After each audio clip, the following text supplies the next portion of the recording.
I am Venki, and this is the Working Athlete Podcast. Here, I talk to working athletes from all walks of life and experts from various sports to provide you with inspiration, training tips, time management, and lifestyle advice. If this is something that interests you, please make sure you subscribe to the channel so that you don't miss any future episodes. Today's guest, Divya Tate, is an ultra cyclist and an ultra cycling race organizer from Pune. She was the founding member of India Randonneurs that played a pivotal role in the growth of Brevet community by bringing together Brevet clubs from across the country under one umbrella. She is also the founder of Inspire India, which organizes many ultra cycling races like the Deccan Cliffhanger, Ultra Spice, and the Great Himalayan Ultra. In this episode, we talk about the growth of ultra cycling and ultra cycling races in India over the years. We talk about what it takes to be successful in self supported events like PBP, as well as crude ultra races like the race across America. It was fascinating to hear about the various aspects of ultra cycling from someone who has been involved in the growth of ultra cycling in India in some capacity over the years. I hope you enjoy this as much as I did. This episode is brought to you by The Bike Affair. If you are in search of a one stop destination that caters to all your cycling needs, our today's sponsor, The Bike Affair, is the perfect place to check out. I have known the founders of The Bike Affair, Krish and Gokul, personally for nearly 15 years now. In fact, my first century ride was with Krish back in 2008. They are both exceptional human beings and entrepreneurs that believe in providing exceptional service to their customers. And it shows. With over 14 years of experience, the Bike Affair has established itself as a trusted source offering honest advice and exceptional service. They are offering a special treat for the listeners of this podcast. You can enjoy a 10% discount on your first order by using the code BikeyVenki on their website. So if you are in Hyderabad, visit their store in Kondapur, or if you are anywhere else in India, shop online by using the link thebikeaffair.com. I will leave the link in the show notes. Now, enjoy the podcast. Welcome to the Working Athlete Podcast, Divya. It is a pleasure having you on the show. Thank you. Thanks for having me here. I'm looking forward to this. Great. Divya, I've known you for years and years. I've been following, the Brevet community and the, Right. Brevet rights and Indian randonneuring community grow over the years. Yeah. I know for a fact that you have a, good role to play in that whole scene. So that's why I want to kind of uh, talk to you and get to know more about the whole scene and share with the audience. Thanks. But before we talk about that, let us start from one thing that I ask everyone is what was your relationship with sport growing up? Relationship with sports, not much as a kid. I think though we had a. I don't know what your age is, but I can say for myself that growing up, I had a far by default sportier sort of an exposure as a kid to everything than I see children today in the cities and things. So I didn't really, I mean, we played whatever sports came up in school, Right. and I participated in absolutely everything over there. And um, but no major performances in anything. And then I loved the outdoors. That was the main Mm. thing. So growing up, I didn't really do anything, but the one thing that did happen was that I learned how to cycle at a pretty late age. So I actually distinctly remember the day that I finally mastered the art at about 8 or 9 or something like that. And Right. but then, that was a long story after that. I didn't continue cycling throughout my growing years. Yeah. Hmm. But how did you finally get into cycling as an adult again? How did that happen and when did that happen? Yeah. So I had this childhood, memory of cycling, and so my father was in the Air Force, and in the Air Force stations, we were naturally outdoors a lot, climbing trees and picnicking, and just generally having a really great childhood, actually. And then this cycling, I picked it up just about a year or so before my father left the Air Force. So I enjoyed. It was a very, very freeing, emancipating feeling to be out and just on my own in the cycle as a kid. And then he left the Air Force and joined Air India, and we moved to Bombay. And that was like a rude shock. So from that time on, from 10 till I was about 25 maybe, I didn't do any cycling other than a somewhere on some travel somewhere someone presented a bike to me. But I did do a little bit of hiking and things. And then in 1992, I moved to Pune. And at that time, Pune was a small town. And it was fabulous because I was able to, I stayed on the outskirts of the city, and access to the countryside was really easy. And that's when I sort of just said, hey, you know what? Within a couple of weeks of moving to Pune, I bought myself a bicycle. And then on my Nice. own, yeah, and it was one of those basic bicycles, which was, I think it had 6 gears with those grip shifts, but it was Right. like that heavy Lokhand cycle, but it was great fun, and it was such a relief from all the stresses of adulthood, being able to just get out on the cycle and go into the countryside around Pune. So that's how it sort of got revived. And then once I started doing that in 92, I think I enjoyed that experience so much. It gave me back so much that then I haven't discontinued for more than maybe a year or two here and there. Yeah. Then I Uh, was having Nice. But what kind of riding did you end up doing around that time? Any touring or anything like that? Yeah, I did get into touring. So I started cycling. I used it a lot to commute. Hmm. Uh, I also used to, then I had my kids in the 90s, and then I used to take them to school on the bicycle. I had a little bicycle seat like thing made in the front. I had some very, jugadu cushion kind of a thing put on the rear carrier so I could take both of them on Right. my bicycle at the same time. And Cute. so Yeah. it was just very fun stuff, and it was pretty laid back for the first maybe 8-10 years. It was more about just being able to use it to transport myself and things. It was after maybe in the 2000 onwards that I started using it to tour, because then I started wanting to explore further and go further out. So from Pune, small excursions became longer excursions, and then I used it to tour. I would just carry my own, stuff on my bike, and this was before Google Maps and Google Earth, and before India allowed us to have proper maps, road maps also. So it was a very adventurous kind of bicycling in which I was doing tour, but it was nothing like the kind of distances we do in Brevet. So, it'd be like Right. 50 kilometers a day. So it was never about the metrics anyway. It was purely about the joy of exploring the countryside. Hmm. But how did this, when did you get introduced to brevets and ultra riding in general? Yeah, so I actually tell people, because people jump into, like, they buy a bicycle and within a few weeks they're doing a brevet.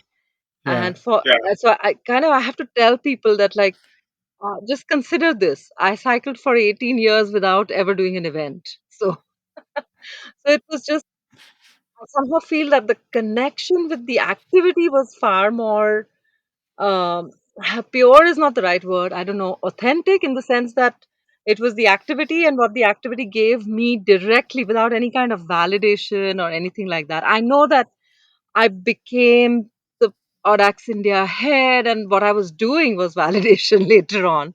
But it's good for people to remember that the activity itself gives you what you need. This validation thing is extra. So it was literally 18 years of just cycling and doing my own thing before I was introduced to the brevet. So in I think 2009, there used to be an online community, which some forum, I forget the name now, but on which there was a gentleman in Bombay who posted that he was going to conduct India's first brevet. That was in Jan 2010, and at that time, it was a 200 kilometer, and I had never, in all 18 years of riding, never done more than like 100 in a day, if at all. So I was kind of curious about this thing, but I was like, 200 seems too much. And Right. then and then there were two things that sort of triggered my act of signing up for the brevet. One was that one was my deep interest in actually in farming, and I was really, really wanting to get out into the countryside and get hands into farming. I used to do a lot of voluntary farming and this and that, and I've been an urban farmer uh, from the 90s. And then going out into the countryside and the cycle, excited me even more. And I really wanted to get out of the city. But in 2009, I was just recovering from some shoulder injury and something else. And I was starting to feel my age and thinking, oh, you know what? I'm saying I want to do farming, but by the time I get out there, you might as well just bury me in the ground. And so I was starting to get these sort of thoughts in my and so I was looking for something to motivate me to get back into a good shape and good health and feel charged. So that was one thing. And the other thing was that when they posted this thing online, this event, the tagline for the event was, "This is going to be the one that separates the men from the boys from what is it, men from the women or men from the boys or something." And I was like, "Oh, come on!" So that was the other one, which was like, oh God, now I have to go and show them that, women can do it too.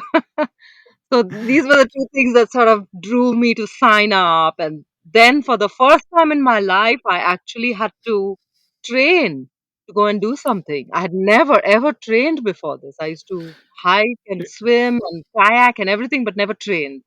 And so then I was like, if I have to do 200, some very basic training of just increasing the distance from 100 to 200 took place in the few months before that. And that's how I did the first brevet. Nice, nice. So, and how many brevets did you end up doing? Did you continue doing brevets, or how did it go? Yeah, so that first one, I signed up with some nervousness and anxiety about whether I'd be able to do even 200 kilometers. And I did it on a mountain bike because that's what I used to use on my country rides.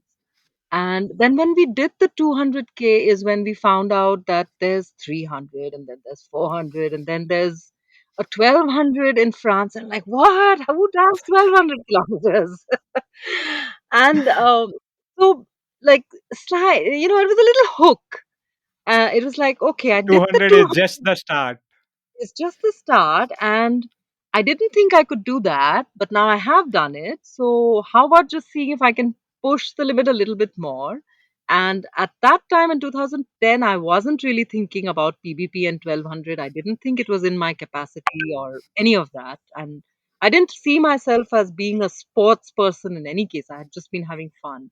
So, but then this was kind of, psychologically, it was intriguing to see whether I could take the next step and the next step. And so that's how I signed up for the 300, and then later that year the 400. Then we heard about the SR thing and like the qualifications, and then slowly, before I knew it, it was exciting enough for me that I wanted to start organizing it. So I not want, but I got drawn into organizing it in Pune, and then that's how I got into it far deeper and wanting to share it with people and stuff like that. Great, great, great.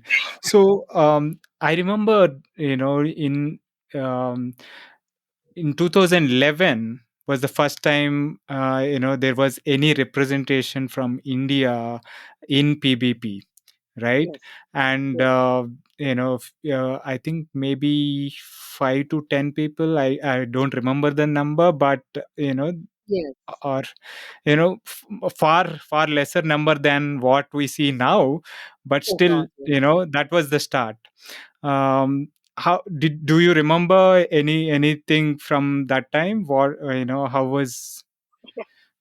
For sure, I remember because that was kind of going for PBP. That whole thing was in many ways like a moment of epiphany. Given that I had been cycling for 18 years and just having like not just cycling, of course, I used to do a whole lot of other outdoor activity and trekking and camping and stuff, but um, I hadn't seen anything of this kind of events in India at that point. And so when we went for PBP, there were only three clubs that organized at that point, which was Pune and Bangalore, two clubs, sorry. And there were riders in Bombay and Pune. We were 15 people who went, and I was the only female in that. And we went there. The event was mind blowing because it's a really old event, more than a century old, I think, at the time that we went. Now Right. I don't know, it's 120 something years, or no, not can't be. It's the 19th or Yeah, 20th. more than 110 years. Yeah. Right, right.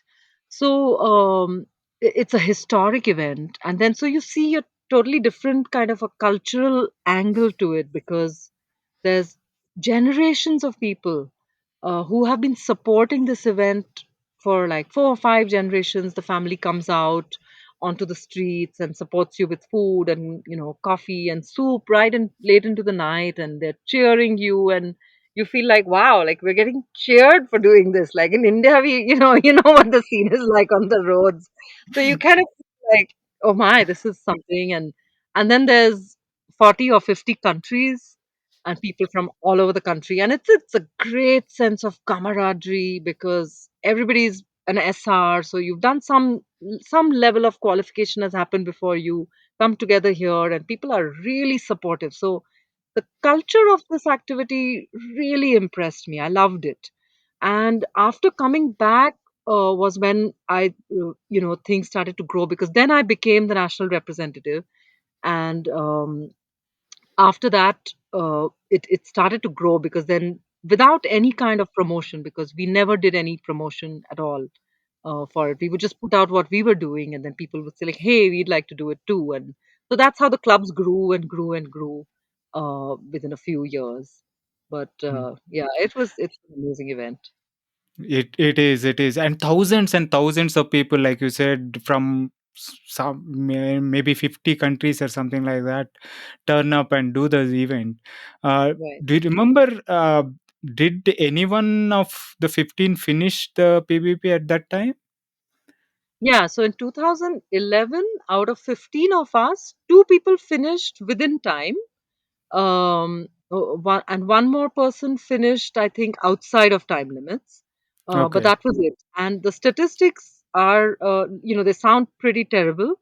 But I looked at the statistics of all the countries who are first timers at PBP, and it's kind of the way, at that year, I think it came to around 12% or something like that is sort of right. okay. Hmm. And but then after that is where the trajectory of finish percentage should have kind of increased, which Hmm. it hasn't, because it's held every 4 years. So the next one was in 2015. 2015. Yeah. Yes. And 2015 I didn't participate, I just went to support the Indian contingent, which was around, I think it was 60 people then. And in 2015, sure, we had a good jump of about, I think 20 or 20 plus people finished PPP that year. So that also was in keeping with the trajectory. But 2019, we were a contingent of about 300 people. And the Wow. finish rate, yeah, yeah. Because, I mean, by 2019, there were 75 odd clubs across the country who were doing brevet. Amazing. Yeah, God.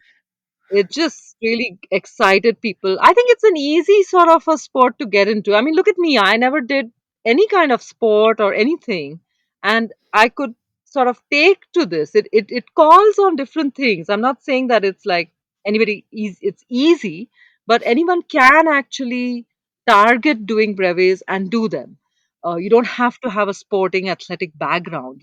Older people can do it. Younger people, I don't recommend it really, but so it the base just grew like mad.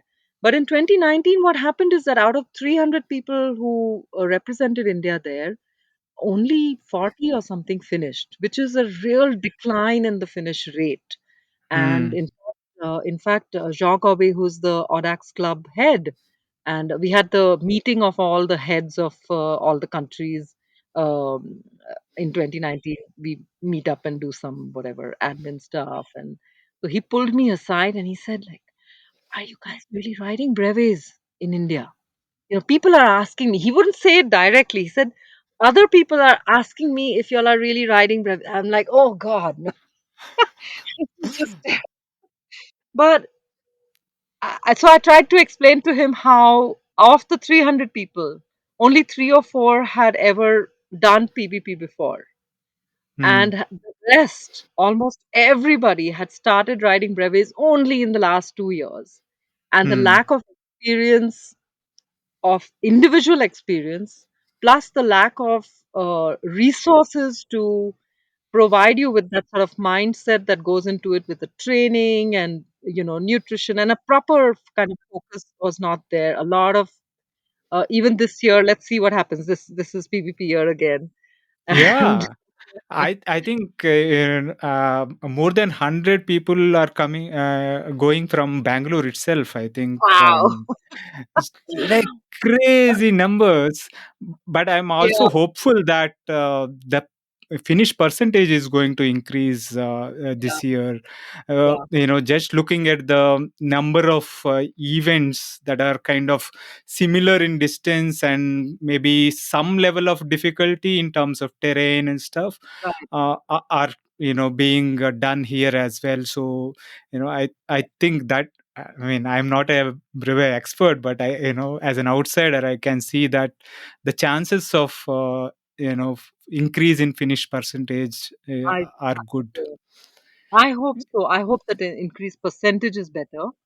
There's a lot of challenges to it, and one of them is that um, the conditions here are a little different in terms of roads and the kind of challenging terrain. And also, I think the biggest thing still is that the bulk of the people are new into this. So and being able to do the brevets in India is not really a great measure of being able to say whether you can do them there, because here we are used to having access to our food, um, our comfort, climatic comfort, being able to just stretch out on a khatia in some dhaba or do things like that. And then you go over there and like you don't have food that you can eat. So food is a big problem for people going from here. And so I tell people, and now so I've handed over Audax India to Raghu from Baroda, who's handling it now, and he's also hoping that the same thing. And he's been doing a lot of things about guiding people to pick up more challenging events before they go there, because that's another problem with the baseline over here. And a lot of the clubs also used to cater to this, which is that people want to come in and do the brevet and have a success in a brevet, whether it's challenging or not. So that's a Right. sort of it's like the next step. Okay, fine, entry level, you come in and you do an easy brevet, good for you. But then know that there's a huge gap between doing an easy brevet and doing something, out in either UK, because we have London, Edinburgh as well, LEL. Correct. And Earlier. so we get a feedback. So I'm like, that's where you get your feedback from about how you're doing. So Yeah. The weather conditions are vastly different. Like you said, the road conditions are vastly different. It's not as smooth as our roads. We think because it is Europe, they are smooth, but they are smooth, maybe in the sense that there are no potholes or stuff that we see here. But they are chip seal in the way that the rolling resistance is much higher there, Yes. right? And it is a lot more rolling than what the highways here would be. Doing highway brevets are not going to help you get ready for them. Totally, totally. So that's another challenge is that we end up having to do our brevets on highways. And so the highways, the terrain of the highways will not give you the kind of challenge you need.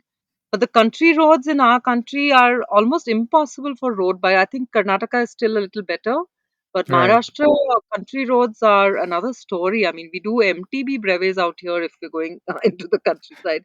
Otherwise, we're stuck. So all these things. So I, as a as a ballpark, I would tell people that if you're planning to do PVP or LEL in India on these brevets, you should be able to finish them in 75 to 80% time comfortably. Then you have a Hmm. chance there.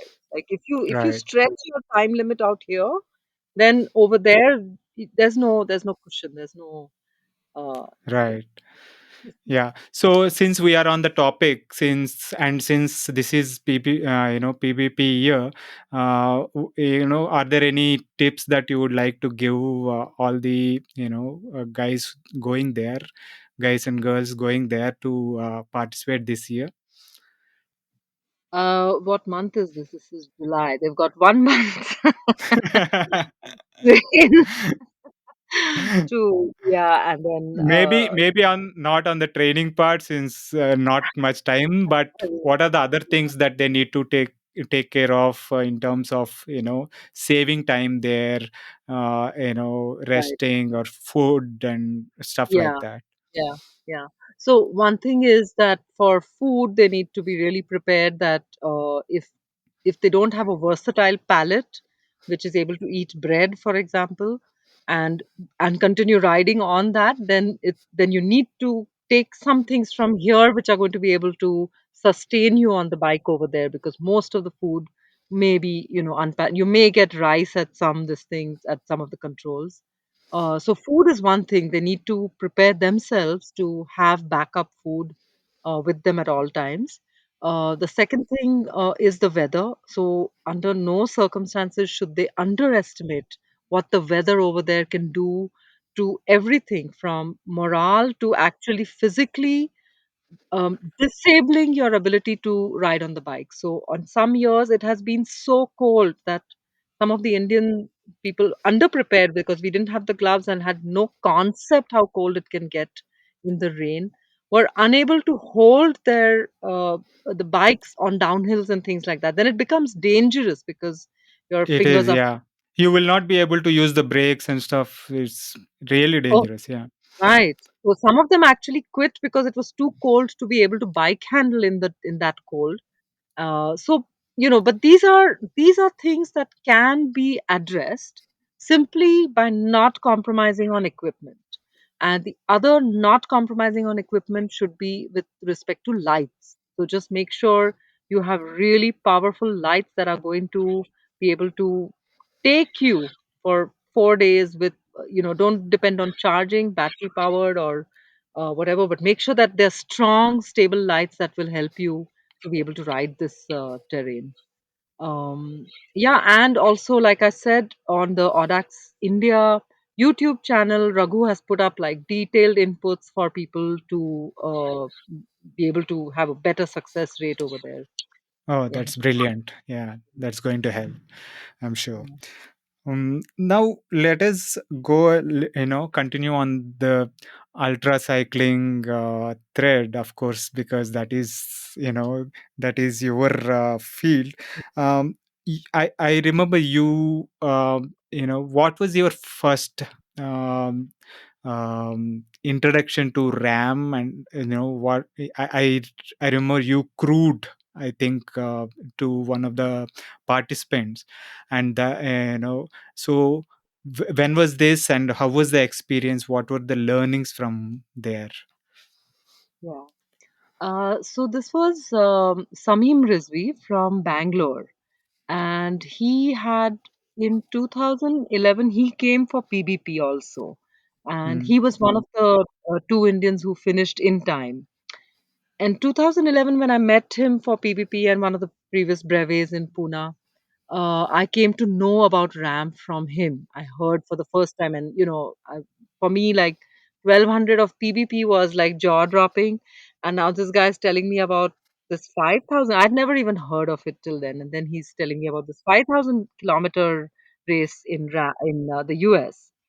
So he had already attempted it twice by 2011 and not been able to do it Right. in time. I think in 2011 he did it just out of time, and there was some penalty, so it was not an official finish. And and in the year following PBP, I had got involved in setting up Audax India and like getting a lot of response towards it. And having gone to PBP and seen the huge difference, the huge gap between where we were at and where these countries their cycling was, and PPP is not even a ultra sport per se, but seeing that and huge gap, I was very aware that in India we have a long way to go before we can do this. And here is this person who's already gone twice, and it's at a huge expense, and failed to be able to finish. So that is a very clear indication that there's a gap. Then in 2012, he asked me if I would crew for him. It was a very last minute onboarding because I had a visa and they were short of crew, and I had like no clue. But I thought, okay, this will be a if I can, I really like him as a person, and I was like, if there's any way that I can help and participate in ensuring his finish, it'll be I'll put myself there. So that's how I got introduced to RAM.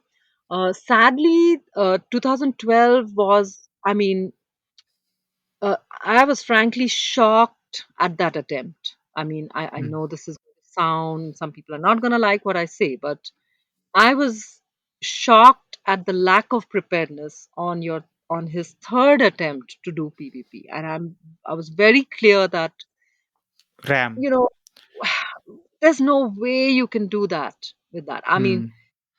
the preparedness that we need for PvP RAM is like 10 times more. And so you Right. can't anything slip over there. You can't and what factors you can control, you must control. Then you will face factors on the race which you have no control over, but you have to be able to deal with those as well. Whether it's weather or something else or whatever, health or your crew and things like that. But you've got to be so strong with the things that you can control that then you have extra to be able to manage the other things. So, so that attempt didn't, was not successful, but for me, it was another mind-blowing moment to be there at Race Across America and see this other. They kind of overlap these communities, Audax and ultra cycling, and to see this going on. And I met some friends from both places, made friends along the way also. So 2012 was when I was introduced to RAM as a crew, and then I decided that okay, what we need, because by now I was sort of working on the ecosystem in India. In within cycling, I think my focus area was long distance and ultra, um, and so I could see what the ecosystem in India sort of needed to be able to fill this gap from where we were then to be able to do successful race across America. And this was 2012. So in 2013, I returned to do a seminar with the RAM people. Then I went back in 2013 as a crew member for an American team, I think it was. And I went back year after year just to build up my domain knowledge of that so that I could bring it back here and apply it to the events here. And that's how the first RAM qualifier was created, which is Pune to Goa. It's called the Deccan Cliffhanger. And my motivation with starting the Deccan Cliffhanger was that that becomes the platform where people start to enter into this field and ensure that the quality of this event remains high so that it can create people who understand what it needs to be able to do RAM successfully. And this year has been like just this week. It's not even a week since I actually feel like, okay, my work is done because we had three solo Indians finishing RAM in time, like properly in time, no edgy stuff and things like No that. edgy stuff at all. That is the most heartening thing, right? Yes, yeah, Till now, although Srini and Amit and Kabir have successfully finished, there was always this thing I of think- nail biting happening for all the right, dot watchers, because it's always like, are they going to make this cut off time station and all that. right, I'm one of those dot watchers. I've been a dot watcher since the Samim Rizvi times, yeah, since his actually the first attempt. But right, man, the to see three of them finish yeah, comfortably, yeah, yeah, and one of them has gone sub 11 days, which is right, 10 days and a yeah, few hours, yeah, in case of Kabir. yeah, And all of them look like fresh, and they're yeah, not dead at the end of the event. So that yeah, is that is really heartening to see. And I think, very inspiring. Yeah, yeah, I think the work that you and others have done, to set up the races that yeah. are equally challenge I mean, may not be equally challenging, Not but distant, but on that, yeah, so that people can get a sense of how difficult they can be, right?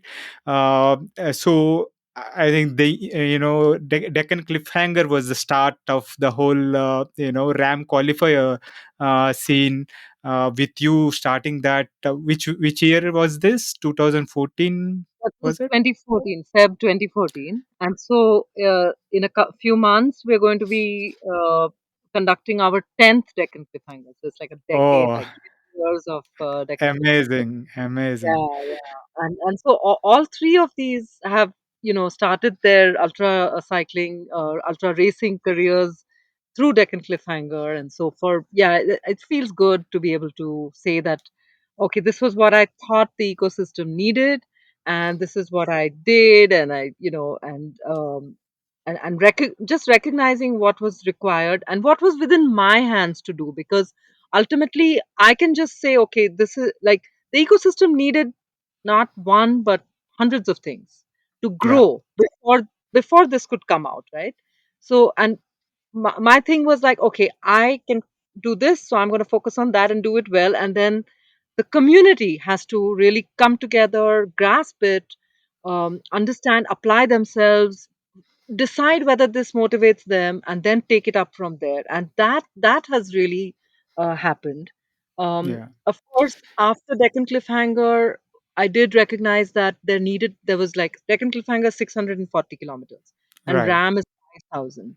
So there needed something to bridge that gap. So we have the Ultra Spice race, which is a multi-day race, which was also the motivation of doing that was very specifically this, that it trains those who are wanting to do RAM to be able to go through the whole crewing process for multi days, like 5 to 6 days, because you can come for DC, for Deccan Cliffhanger, and crew and everybody is like, okay, 30 hours and then this is over, so let's just do it.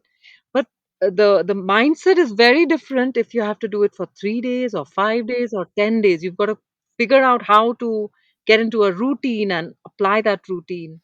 And then, of course, there's the Great Himalayan, which we started a few years later, which was because India's got this phenomenal, you know, geography. Like we're trying to, Amazing terrain. gosh, The it's, greatest of them all. Yeah. yeah. So that was why we set up the Great Himalayan. Now, of course, I've also me, and so even Inspire India has been handed over to one of the youngsters who was part of my officials team.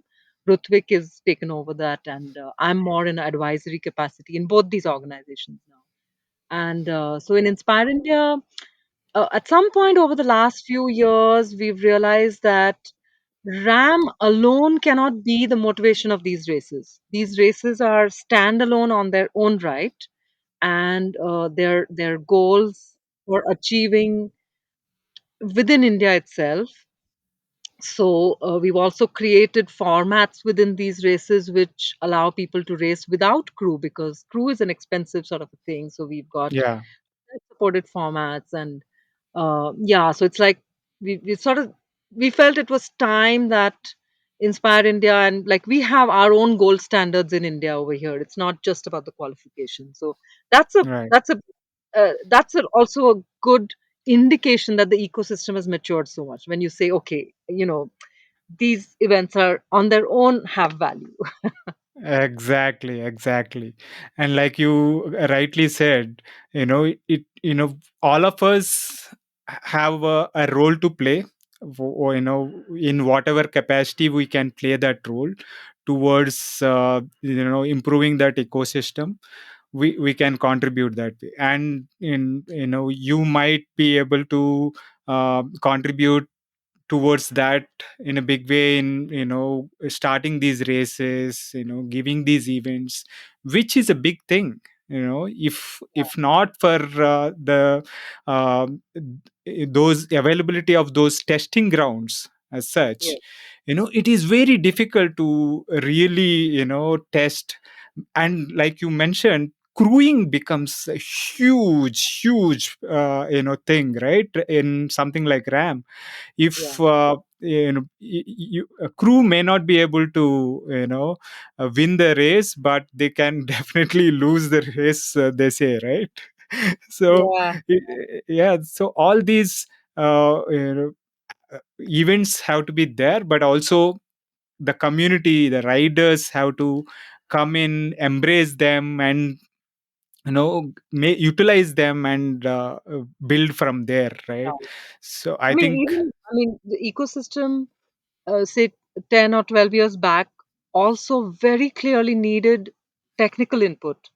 Um Gear that could fulfill somebody's desire to do these events, and so that was definitely not a part of my personal territory, but I know that that was a requirement that had to be fulfilled, and for sure that's also evolved like crazy in the last 10 years, from the Right. basics that we used to do back then to now. It's gone, so many people have taken up like bike tech, skill development and things, just out of a passion and love for it. And then for sure, that gets tested in the events. Did you really get that right? Did your equipment do what it was meant to do for you during the, even like, for example, the races in BBCH, which is, or anywhere else in the country also, they fulfill a very clear role of creating aspiration, getting others to come into it. Um, they're an important part of the ecosystem for sure. Yeah, absolutely, absolutely. That's why I say BBCH bar, the community races all around the country uh, play a very specific role. And in organizations like Bangalore Brevets, the Indian Randonneurs, and all these play a very, very important role in the growth of the whole community. So does events from Inspire India, and now Amit has started something with race across India, and all these. So all these kind of put together form, serve, all of them serve different purposes, but all of them contribute in a very specific area, and Yeah, contribute really, really well.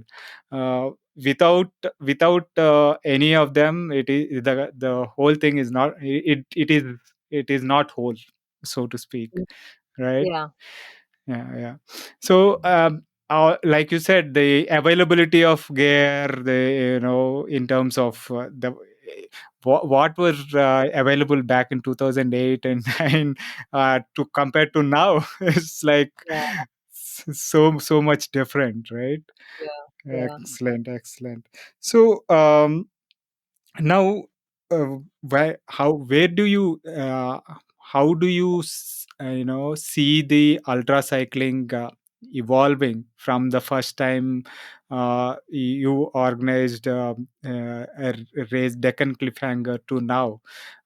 We talked about it a bit, just now when talking about how we just had three uh, Indians finishing RAM. But in general, how did it evolve over the last 10 years or so?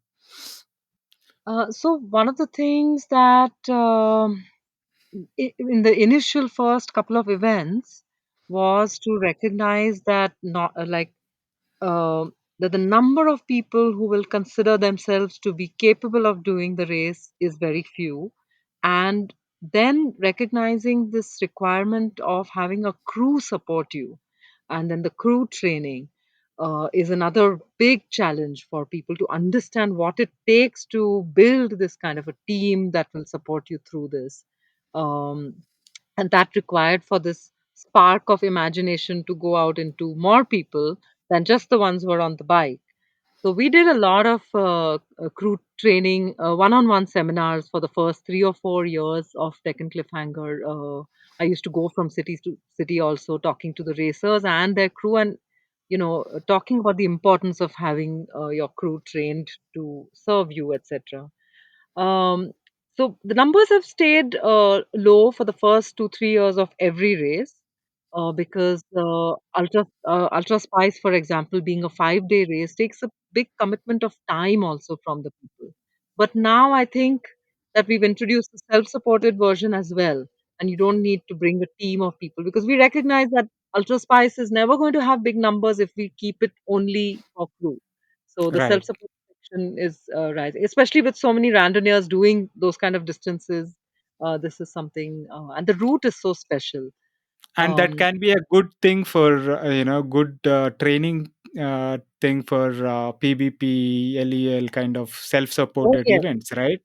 oh yes, oh Yeah. yes, for sure. Mm. And we've had some of the PBP and LEL finishers come and do these races and be able to compare and Um, so, Deccan Cliffhanger, after the third or the fourth event, started to see a big leap in numbers because it's easier to access. It starts from Right. Pune.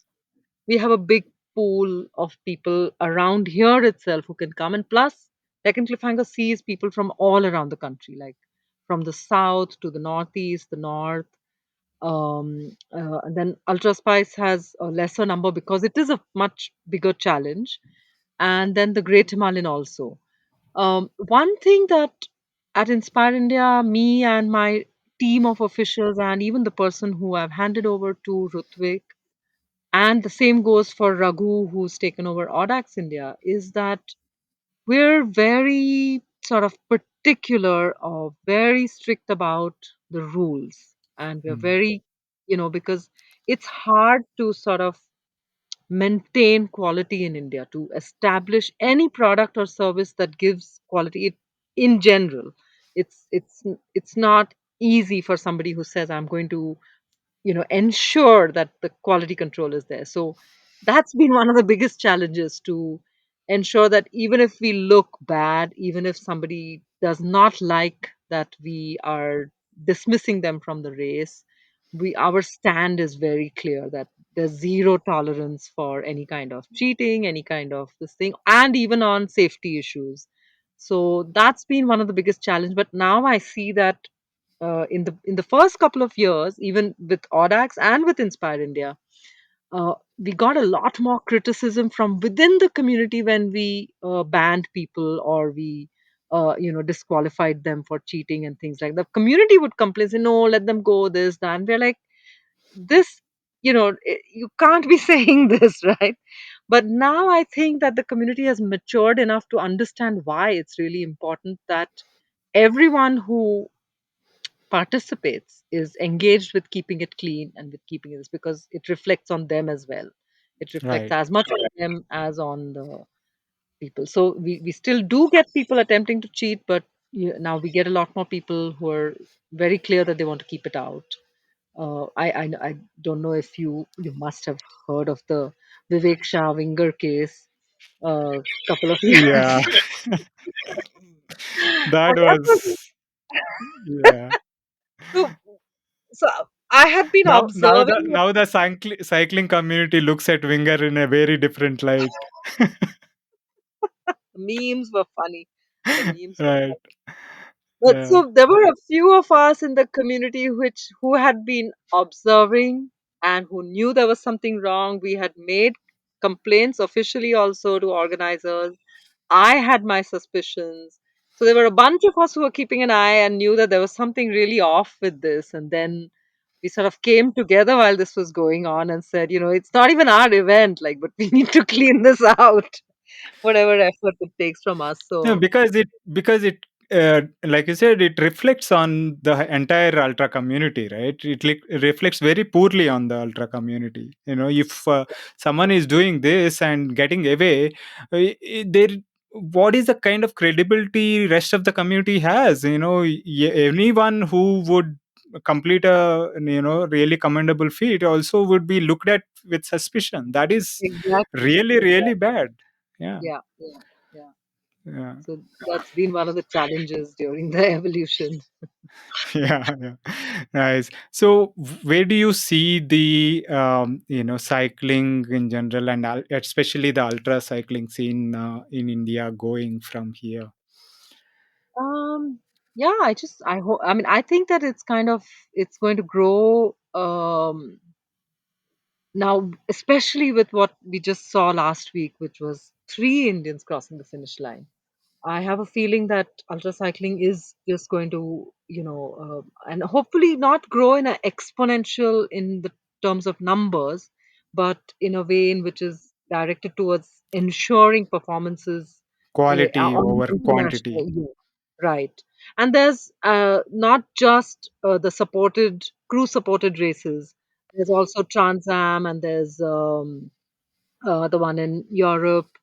I think we have a couple of Indians going for that, and North Cape.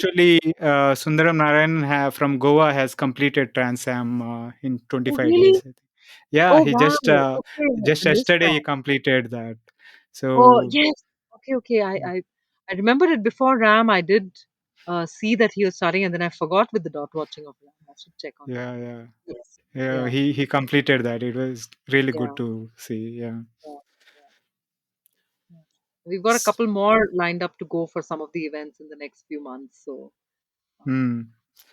So yeah, we were talking about all these the future of all these events. Like what you're saying is true right now. Also, we see people. Instead of racing for the cutoffs, they're actually moving towards racing with other competition. right. For the So podium. Right. that is really good to see, and I hope the trend continues, because it is a really hard sport. Yeah. Yeah. The kind of Yeah. resources, the kind of mindset, and the abilities that are required is not really easy. I think often think I chose a really easy sport, in the sense of just racing short races, and getting over with, getting my sleep, getting my comfort, and not worrying about sleepless nights and all that. Yeah. But Yeah.